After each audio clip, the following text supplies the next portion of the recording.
Donnie and Dolly, the team is supported by ableauctions.ca. Closing your business? We can help.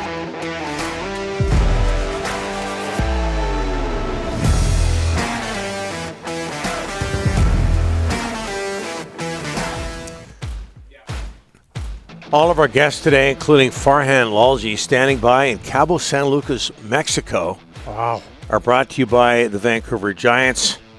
Giants on their holiday break. They host Victoria, the Royals, on Tuesday at the LAC. Have we got Farhan? Yep. Farhan Lalji joining us now from, I can't wait to see these pictures, from Cabo San Lucas. How are you, sir? Oh, my gosh. Disgusting. Good, gentlemen. How are you guys doing? Thanks for joining us, Farhan. It's been nice. See you later. Yeah. Just rubbing it in. Me, guys. Which resort are you at? It looks very familiar. Or do you want to? I am not going to tell you which resort I'm at because I know you've got spies. I wouldn't do that. Yeah, that's right. I should have asked that. We got a lot of haters. Rick is much more professional. Yeah. But I've had a couple of crowns in your honor, Rick, just so that you know, 'cause nice. It is all inclusive, right? So it's free at a specific bar down here, so it's good. Are you okay spending Christmas in a warm climate? I left literally a day before the snow hit last Saturday, so I could not have timed this better. And I will get back after Christmas, so it's going to be a lot of fun. Our elf on the shelf managed to follow us. Okay. I think he got on the flight and surprised us when we arrived. So it's been good. We've got some other families that are here with us. We kind of timed up our vacations together, so we're all going to do Christmas together. So it'll be a lot of fun. No kidding. Okay. Your tweet yesterday, the latest, for people that didn't see it, the latest, Farhan, on Nathan Rourke's workouts down south with National Football League teams. Yeah, done as far as the current calendar year is concerned. He did wrap up a series of workouts. The Chargers were the last one that he had yesterday. Before that, Monday was the Vikings, Arizona on Tuesday. So he's up to 8 workouts. We've chronicled the other teams. I think it started with the Raiders, the Broncos. Okay. We got him? No? Jackson got on the list. There we go. No? It's like I step outside over there and the Wi-Fi is not as good, but I step in here and it's a little better. Or was Can it you hear me 3 okay? crown? Was it 3 crown and not 2 crown that we're talking about here? Or was it Farhan? 4 Is that crown? the problem? Yeah. Was it 4? Yeah. Oh, it's early though. Give me till the end of the day, and I'll get there. Just get through this. Through this hit, Farhan. That's all we care about. There you go. Well, either way, like I said, he's had his 8 workouts done. He's got more scheduled for January, but he might not make it to that point because offers have started coming in, right? And I talked to a Raiders scout after his workout there, and they believe there's going to be a bidding war. Like there could be a lot of meaningful offers for Nathan, and he might not need to take the January workouts. Now he might. First day that a player can sign a futures deal for next year is January 9th. He does have a number of workouts scheduled for January, but we'll see. He might like one of these offers and just decide to jump at it before going through the rest of his workouts in January. Any chance he comes back to play with the BC Lions, Farhan? Yeah, there's always a chance. The Lions are going to offer him a lot of money by CFL standards. Yep. They're going to offer him, $500,000-$600,000, right? And when you look at what he's going to get paid, even if there's a bidding war, this is not going to be Warren Moon circa 30 years ago, right? I mean, ultimately, the best he can get really is the P5 roster bonus, which is essentially the equivalent of your practice roster for a full season guaranteed. So that's going to be somewhere around $200,000 American. The Lions will pay him more than that.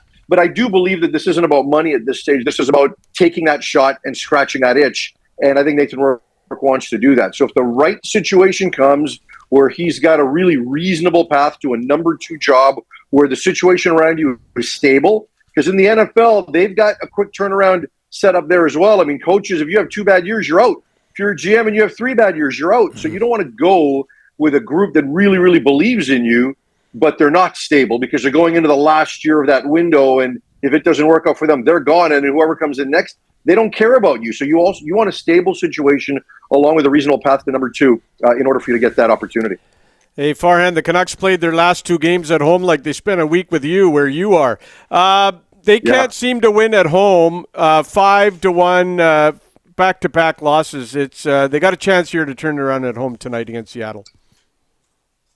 Yeah, they do. I mean, they always do because what did Drancer say to me? The Canucks are like an everything bagel, right? In every game, you can get anything. You can get a great offensive performance. You can get terrible defensive play. You can get turnovers. You can get subpar goaltending. You can get a great power play now that Elias Pettersson's expected to be back. You can get all of that stuff on any Canuck day. So it's just so difficult to predict this team right now. But, at the end of the day, this team is not good enough to be a playoff team. Could they all of a sudden go on a run and squeak in? Sure, but I'm not of the anything can happen school. This team is not a well-built team.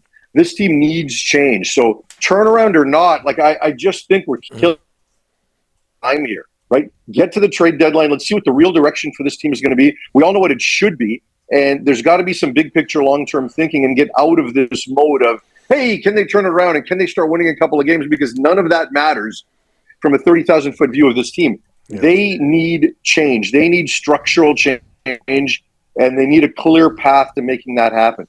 Not the best of connections here, Farhan. So let me go with one more question. Sorry, guys. No, don't worry about it, Farhan. You go have a good time down there in Mexico, and we'll work away here. Don't worry about it. Hey, no, one more. Come on, bring it. Okay, one more. Back to Nathan Rourke. You mentioned stable situation. I'm looking at the teams you mentioned: Vikings, Cardinals, Chargers, Colts, Broncos, Raiders. Is there one team there or a couple of teams there that scream stability versus others that would be better for Nathan Rourke? Well, I like this potential situation with the Vikings. I like the potential situation with the Raiders, right? I mean, you look at their quarterback situations, and they've got, they've got kind of middle-aged starters, right? Their backup situations aren't very good, and they're early in their cycles, right? First year for Josh McDaniels. You've got a new regime in Minnesota as well. I like those situations a lot. You can come in there. Minnesota's got 1 year left with Kirk Cousins. Derek Carr, is that going to be the long-term play? And what I also like about those situations is those teams don't have to draft a guy, right? Whereas you look at a situation like the Colts and people say, yeah, he could go in there and be better than what they've got now. The Colts have to draft somebody, right? Mm-hmm. So, those are the two that stand out to me. And the one that really I find interesting is Tampa, because they're going to try to run it back one more year with Tom Brady, or is he going to take a television job? Because, if he does do one more year, and they're not that far removed from a Super Bowl, so it's not like their management teams and everybody like that are on their last legs. That also could be a good situation for him too. Whether if they bring back Tom Brady, they're not going to draft a guy; they're going to supplement Tom Brady. So those are kind of three, I think, for me that stand out as potentially really good situations for him. All right, get yourself an adult beverage. Hit the pool, Farhan. Merry Christmas! Thanks for all your work for us. Thanks, guys. Sorry, I forgot my mug. And happy holidays to you guys and your families. Especially Henderson with that young kid. Make sure he remembers his first Christmas. Yeah. I'm sure he will. Farhan, thanks. All the best. Yeah. See you guys. Yeah, jealous looking at that. Have you been to an all-inclusive Did you before? see water? I saw water slides in the background. Maybe not. I think you are seeing things. Have you been to an all-inclusive? Of course I have. Well, a lot of people. Listen to this guy, big shot. Well, not a big shot, but anyways. Not everybody has. Okay, but I have. That's why I thought I saw a water slide in the background, but I don't think there was one. Chances are there's a water slide somewhere on the property, slides. I would imagine. Here's the thing with Nathan Rourke. We apologize for the transmission there, folks. So. I wonder, I don't even have to wonder. I'm speculating here, but you have to think that last year's injury is going to play into his decision. That was a serious injury. It was. He missed 9 weeks. A serious foot injury, missed a significant amount of time. And I imagine there's a part of him saying, okay, like you heard what Farhan just said about the possibility of him making $200,000 a year down south. Right? At the low end. Yeah. Right? And getting offered $500,000-$600,000 to be a starting quarterback with the BC Lions up here in the Canadian Football League. But he will always wonder if he doesn't take an offer, what could have been in the National Football League. And let's be honest, here, it's the biggest league in the world, not only when it comes to football, but when it comes, in the opinion of a lot of people, sports in general, right? So you come up here, what if you get injured again? What if you suffer another serious injury? Yep. And maybe you don't ever get that opportunity again? again. And you'd have to think that's going to play into to his decision. I hope he comes back. I want the Lions to succeed. I want the CFL to succeed. But I could understand it if he even takes a low ball offer down there. Absolutely, Donnie. The key for me is he going to have an opportunity to play, and is he going down there just to hold a clipboard? If you're going to go down and hold a clipboard all year long, then don't go. No, I disagree with that. No, Donnie.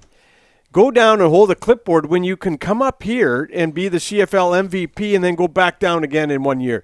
It's going to be interesting. What's the signing? But you could get injured again. You could get injured again. What's the signing bonus going to be? Signing bonus will dictate to the NFL teams what they think of you. Yeah, but Rick, I mean, you have to be realistic. If you go to a situation like the Vikings with Kirk Cousins, 1 year, as Farhan said, left in his contract, you hold the clipboard for a year, and then you end up getting comfortable with your organization, the city, the environment, the coaches, all of that. And then, because you were patient, because you have a whole lot of talent, you get to start sooner rather than, not as soon as you'd like, but you're patient and you end up being a starter in a pretty good situation. Well, he said Vikings and Raiders, both of which make sense. Yeah, they do. I know CFL guys from BC that went down to the NFL, got a $5,000 signing bonus, Donnie, and were cut at camp. I don't see that happening. His bonus isn't going to be $5,000. No, it's not going to be $5,000, but I don't see that with him, but I'm just telling you, the bonus will dictate what they think of you. Yeah, and offers coming in already. So what does that mean? That means bidding war, like Farhan just talked about,